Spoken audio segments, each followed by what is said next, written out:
வணக்கம். நான் டாக்டர் ஸ்ரீனிவாசன், மூட்டு சிகிச்சை நிபுணர், ஸ்ரீனிவாசா மருத்துவமனை, நாகர்கோவில்.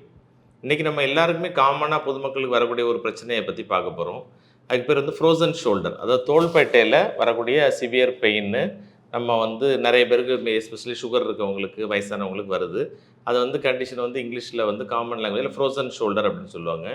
எங்களுக்கு ஆர்த்தோ சைடில் அது பேர் பெரிய ஆர்த்ரைட்டிஸ் அப்படின்னு சொல்லுவாங்க.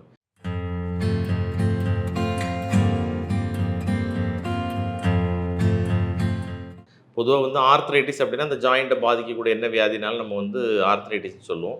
பெரிய ஆர்த்ரைட்டிஸ் அப்படின்னு ஏன் சொல்கிறோம் அப்படின்னா, அந்த ஜாயிண்ட்டை சுற்றி இருக்கக்கூடிய தசைகள் வந்து என்ன ஆகுதுன்னா இறுகி போயிடுது. அதுதான் வந்து இந்த பிரச்சனையோட முக்கியமான காரணம்.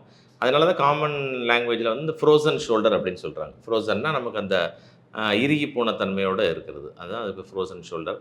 சரி, இப்போ ஏன் வந்து இந்த ஃப்ரோசன் ஷோல்டர் வருது, யாருக்கெல்லாம் வருது, என்ன பிரச்சனை வருது அதனால அப்படின்னு பார்ப்போம்னு பார்த்தீங்கன்னா, ஃப்ரோசன் ஷோல்டரோட முக்கியமான ரீசன்ஸ்னு பார்த்தா, ஒன்று வந்து ஏதாவது ஒரு காயம் ஏற்பட்டிருக்கும் நமக்கு.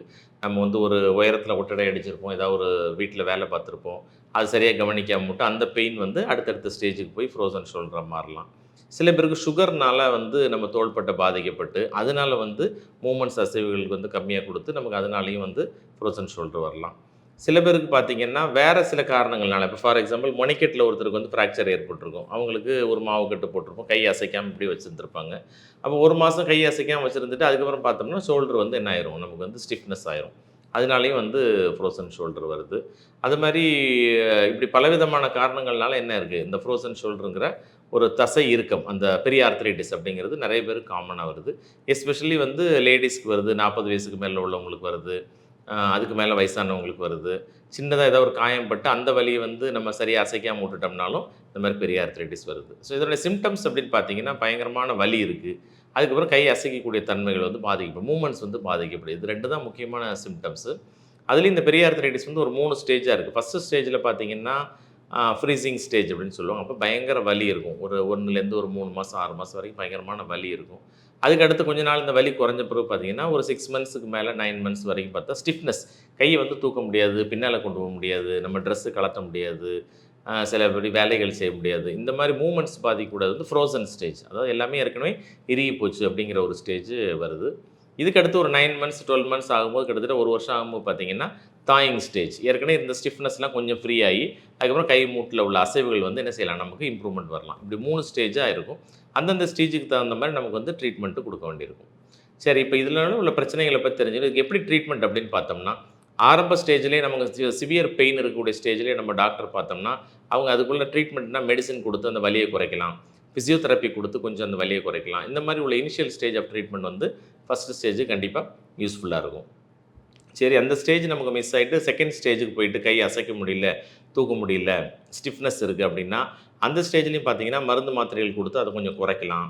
ஃபிசியோதெரப்பி கொடுத்து வேக்ஸ் தெரப்பி, ஹீட் தெரப்பி, நமக்கு ஐஸ் தெரப்பி, அந்த மாதிரி உள்ள ட்ரீட்மெண்ட்லாம் கொடுத்து அந்த மூவ்மெண்ட்டை கொஞ்சம் கூட நம்ம என்ன செய்யலாம், இம்ப்ரூவ் பண்ணலாம். சில பேருக்கு பார்த்தீங்கன்னா வந்து ஸ்டீராய்டு இன்ஜெக்ஷன் சொல்லி ஜாயிண்ட்டுக்குள்ளே வந்து ஒரு ஸ்டீராய்டு இன்ஜெக்ஷன் வந்து போடுவோம். போட்டாலும் நமக்கு வந்து அதில் இமீடியட் நமக்கு ரிலீஃப் கிடைக்கும்.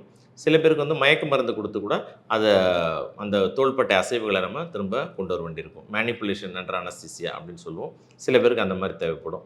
சில 3வது ஸ்டேஜுக்கு நமக்கு போயிருச்சு, ஆல்ரெடி வந்து ஏற்கனவே நமக்கு ஸ்டிஃப்னஸ் வந்து கொஞ்சம் ரிலீஃப் ஆகுதுன்னா, திரும்பவும் நமக்கு அதே தான் ட்ரீட்மெண்ட் வந்து மூவ்மெண்ட்ஸ் எல்லாம் மெயின்டைன் பண்ணணும், நம்ம ஃபிசியோதெரப்பி கரெக்டாக பண்ணணும், நமக்கு தேவைப்பட்டால் இன்ஜெக்ஷனோ ஏதாவது நமக்கு எடுக்க வேண்டியிருக்கும். ஸோ இந்த ஃப்ரோசன் ஷோல்டருங்கிறது நிறைய பேர் அதிகமாக பாதிக்குது. ஏன் இது ரொம்ப இம்பார்ட்டன்ட் அப்படின்னு பார்த்தீங்கன்னா, சுகர் இருக்கவங்களுக்கு அதிகமாக வருது. இன்னொன்று இதனுடைய வலி வந்து பயங்கரமான வலி இருக்கும். எஸ்பெஷலி நைட்லலாம் பார்த்தீங்கன்னா, அது இருக்கவங்களுக்கு தூங்க முடியாது, பயங்கரமான வலி இருக்கும்.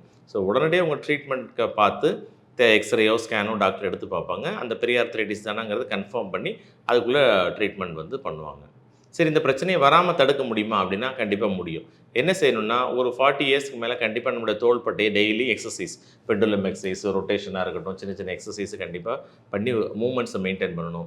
ஏதாவது ஒரு காரணத்துக்காக கை அடிபட்டுருக்கு அப்படின்னாலும் நம்ம அதுக்கு மாவுக்கட்டோ ஆப்ரேஷன் பண்ணியிருந்தால் தோள்பட்டை மூட்டுகளை கண்டிப்பாக என்ன செய்யணும், நம்ம அசைச்சு டெய்லி எக்ஸசைஸ் கொடுக்கணும். அதன் மூலமாகவும் நம்ம வந்து இந்த பெரிய ஆர்த்ரைட்டிஸ் வந்து வராமல் நம்ம தடுக்கலாம்.